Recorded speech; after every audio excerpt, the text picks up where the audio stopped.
তো সাবির, কি অবস্থা, কি খবর? রোজার সময় কিরাম কি দেখে এসো? আর খবর রে কাকা, রোজার দিনই গরমেতে না আমারে কোনো রকম পাইছে আছি। সে তো গেল, তা ইফতারির কি দেখি খবর? ইফতারের খবর কি, আমাকে মসজিদে সিরিয়ার মুড়ি, তোমাকে মসজিদের কি ভাবতা একটু কদিন। আমাকে মসজিদের অবস্থা খুব একটা ভালো না। ওই ডল ডইলে খেজড়ি গলায় বেঁধে যায়, সুবিধে না। তোকে যে ওই যে পয়লা দিন রেনো খেসড়িতে উদ্বোধন করলো, তা সেই খেসড়ি কি আইজ পর্যন্ত চলতিছে? ডলডলা খেসড়ি হয় ওই খেজড়ির ভরেই চলতিছে। তা গ্রামে আরো মসজিদ আছে, তা তোদের কোনো খবর টবর আছে নাই? কোন মসজিদে কি দেখি খবর? তুই তো আবার খবর রাইস ভালো।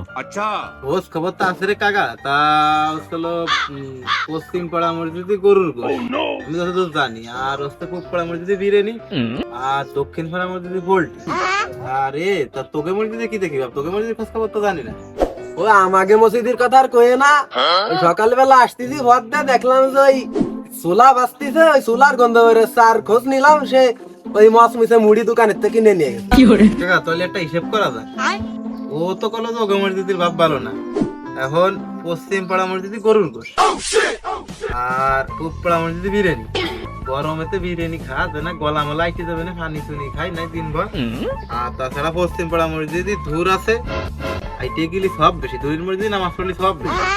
আর গরুর গোশ সাথে ডাল দেবে না, ভাতলা ডাল, ওইটাই ভালো হবে না। তাহলে আমরা ওই নিয়ত করে ওইটাই আমরা যাই। হ্যাঁ, ওইটাই তাহলে তো একটু আর মানুষজন কম হয়, তাতে দুই হ্যান্ড ফেলে একটু খাওয়াতেই হয়। কাকা তাহলে তো ও কলেজে ওকে মসজিদের ভাবও ভালো না।